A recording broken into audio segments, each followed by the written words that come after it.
शिव साहब, ये आज हुआ क्या?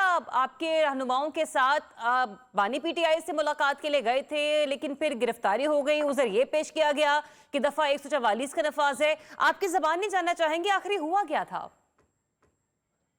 देखें, बेईमानी का क्या इलाज करेंगे, बदमाशी का क्या इलाज करेंगे।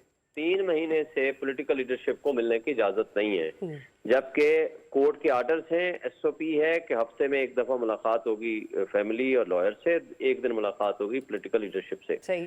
और अब पिछले हफ्ते जेल सुपरिटेंडेंट और सारे रेस्पोंडेंट्स आकर अंडरटेकिंग देकर गए कि जी इस ट्यूसडे को आ करके पॉलिटिकल लीडरशिप मुलाकात कर ले, जो कि म्यूचुअल कंसेंट से ये होगी।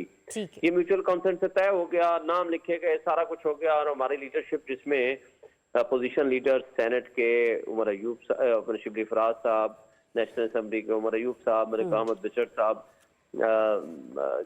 पंजाब के अपोजिशन लीडर, जो ईवानों के एक लिहाज से आप second in prime minister and chief minister chairman senate हैं, और उसके साथ साथ असद कैसर साहब जो साबिक स्पीकर हैं, आलिया हमजा साहिबा जो साबिक एमएनए हैं और मौजूदा भी एमएनए जो है असद कैसर साहब हैं। तो ये मिलने जाते, साहिबजादा हामिद रजा हैं जो सुन्नी इत्तेहाद काउंसिल के चेयरमैन हैं, ये मिलने जाते हैं।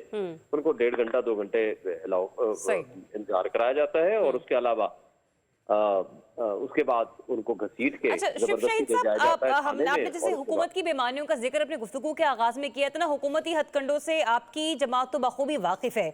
जिस वक्त आप लोग जा रहे थे उस वक्त जरा सा भी किसी को कोई अंदेशा था कि हमें गिरफ्तार भी किया जा सकता है? दूसरा ये भी, ये कार्रवाई जिस तरीके से अमल में लाई गई, बाद में छोड़ा गया, पसे पर्दा आपको मकासद क्या नजर आए हुकूमत के इस तमाम तरह एक्टिविटी के बाद?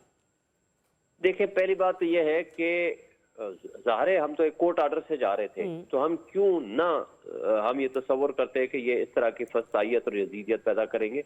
इनको ना अदलिया का एहसास है, ना अपने क्या कहते हैं कि कोई प्रोसिक्यूशन का या रियासत का या रियासी इदारों की रिस्पेक्ट और तकद्दुस का ख्याल है, ना कानून और आइन की बालादस्ती का ख्याल है, ना ही अदलिया की रिस्पेक्ट है। इन लोगों के लिए तो हर चीज़ एक जूते की नोक पे इन्होंने रखा हुआ है, अदलिया को जूते की नोक पे रखा हुआ है, आइन और कानून को। अब इससे मकसद इनका ये था कि किसी तरीके से एक तो डर खौफ पैदा करें, और दूसरा इमरान खान से मिलने ना दिया जाए, ताकि आइंदा का कुल लाहेमल डिस्कस ना कर सके लीडरशिप।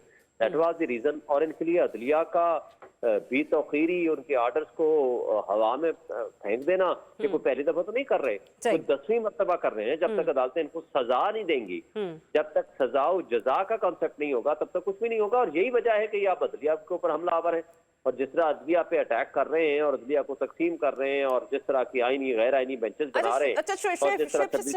मेरा एक सवाल और ले लीजिए। आज जब आप लोगों की बानी पीटीआई से मुलाकात होना थी, तो उसमें जाहिर सी बात है आइंदा के लाहे अमल का आप लोगों ने देखना था कि आइंदा करना क्या है। वो जो आप लोगों की फैसला कुन तहरीक नवंबर में शुरू होने जा रही है, कुछ बता सकते हैं कि किन तारीख का जिक्र किया गया है, या कब जाकर ये प्लान जो है हम इसको हतमी शक्ल में देखेंगे?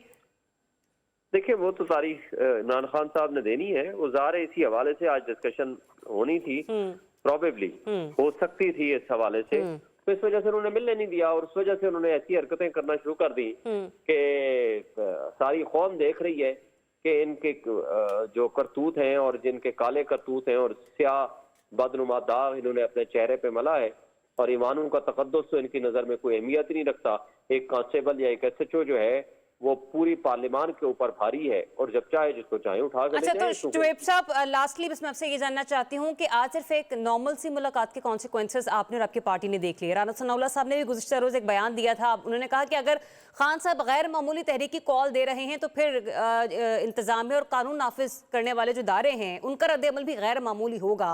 ये बयान पर मैं आपका भी रिएक्शन जानना चाहूँगी, और जाहिर सी बात है खान साहब से जब आप लोगों की अगली मुलाकात होगी तब आप उनको भी आगाह करेंगे।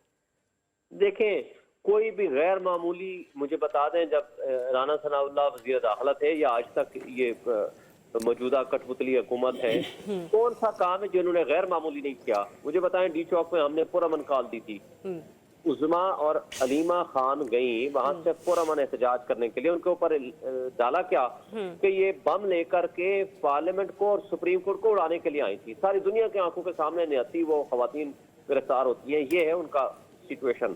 अच्छा, उसके अलावा वहाँ फौज, uniform person, FC, police, Islamabad police, rangers और पंजाब पुलिस और सिंध पुलिस। मुझे बताएं कौन सा ऐसा था कि जो आप कह सकते हो कि नहीं जी ये गैर मामूली मामलात नहीं थे। तो मतलब ये कि अब आप लोग आइंदा हर किस्म के गैर मामूली कार्रवाई को निमटने के लिए तैयार हैं। बहुत शुक्रिया। पाकिस्तान तहरीक इंसाफ के सीनियर रहनुमा शिव शाहीन साहब हमारे साथ मौजूद थे।